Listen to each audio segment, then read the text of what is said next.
Assalamualaikum warahmatullahi wabarakatuh.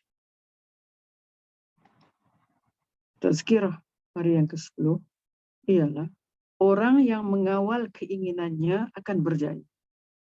Pada bulan Ramadan, kekuatan nafsu lemah apabila kita menahan makan, apatah lagi apabila tukang karutnya itu syaitan turut ditangkap. Justru kita berjumpa ramai orang yang berlomba-lomba melakukan kebaikan. Orang yang tidak pernah solat berjamaah pada hari-hari biasa, boleh solat berjamaah pada bulan Ramadan. Orang yang tidak pernah bersedekah, tiba-tiba lembut hatinya untuk berinfak. Orang yang tidak pernah membaca Al-Quran, terbuka pintu hatinya untuk membaca lembaran-lembaran Al-Quran. Orang yang tidak menutup aurat, lembut hatinya untuk menutup aurat. Allah menciptakan bulan Ramadan untuk hambanya sebagai satu rahmat dan pintu kepada manusia untuk melakukan kebaikan.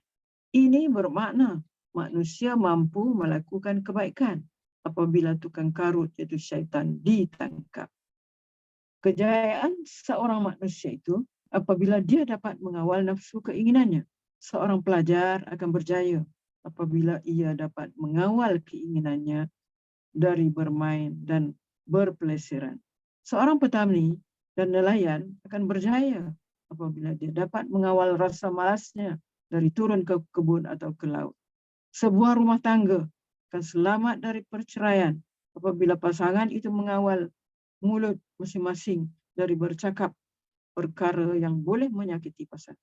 Seorang pegawai akan selamat dari menerima rasuah apabila dia mengawal nafsunya dari tawaran rasuah.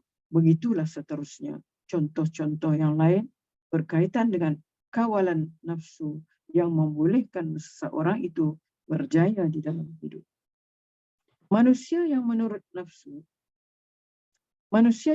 semua tuntutan nafsunya dianggap sebagai mempertuhankan nafsu. Tuhan yang palsu nampak seindah fata morgana, tetapi kosong dan penuh dengan penipuan.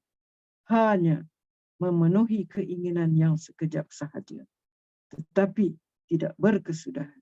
Apabila nafsu menjadi Tuhan, ia persis binatang yang tiada akal fikiran.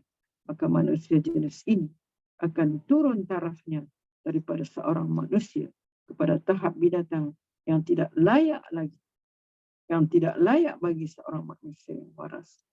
Saudara sidang pendengar sekalian, manusia yang kuat bukan manusia yang fizikalnya gagah, dapat menumbangkan musuhnya disebabkan tubuhnya yang sasar.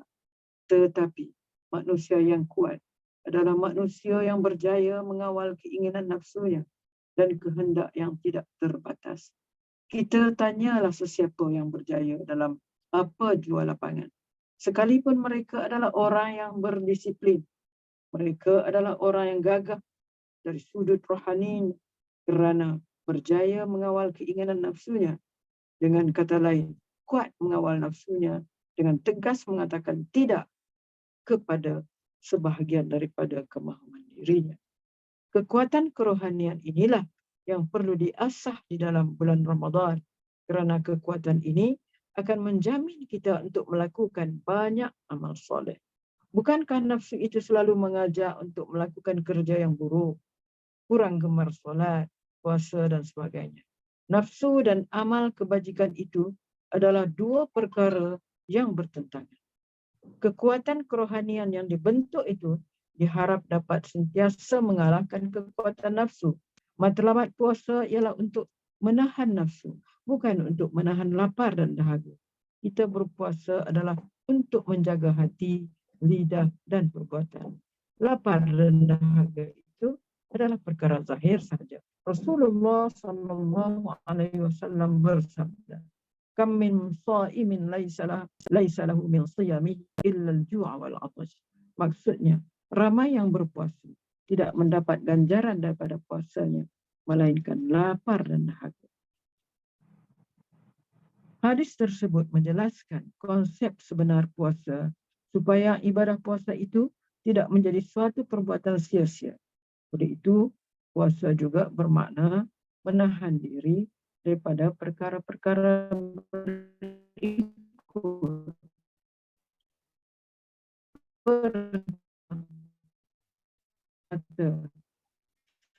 daripada tertuju kepada segala yang, daripada berkata-kata perkara yang sia-sia, dusta, fitnah, caci maki, dan menyinggung perasaan orang.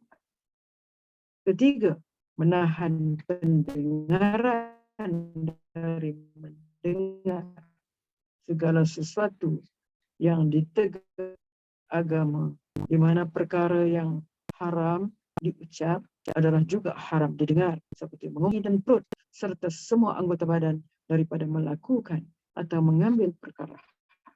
Saudara pendengar, terdapat sebahagian masyarakat yang hanya puasa semata-mata menahan dahaga dan lapar sahaja, sedangkan perbuatan-perbuatan yang sia-sia, mengumpat, berbohong dan sebagainya masih lagi dilakukan. Gambar dan video, malah kata-kata yang sangat tidak berfaedah, banyak disebarkan di dalam Facebook dan WhatsApp. Rasulullah SAW bersabda, "Man lam yada' qawla az-zuri wal 'amala bihi wal jahla falaysa lillahi hajatun an yada'a ta'amahu wa syarabahu." Maksudnya, barang siapa tidak meninggalkan perkataan bohong dan perbuatan curang, maka Allah Subhanahu Wa Taala sama sekali tidak memerlukan untuk dia berpuasa dengan meninggalkan makan dan minum. Hadis riwayat Bukhari. Ramadan adalah bulan bagi umat Islam membuat persiapan diri, memperkuatkan benteng jismani dan rohani melawan godaan syaitan dan nafsu. Jika syaitan mengalahkan kita dalam bulan-bulan lain, dengan bantuan Allah, insya-Allah pada bulan Ramadan kita akan menang kerana dapat mengalahkan syaitan. Kemenangan ini seharusnya tidak dihadkan dalam bulan ini sahaja.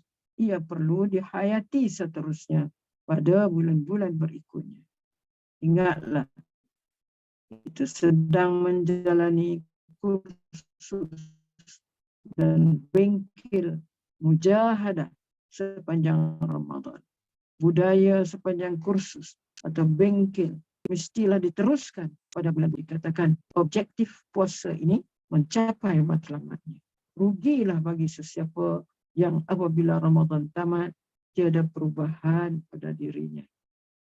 Wabillahi taufiq wal hidayah.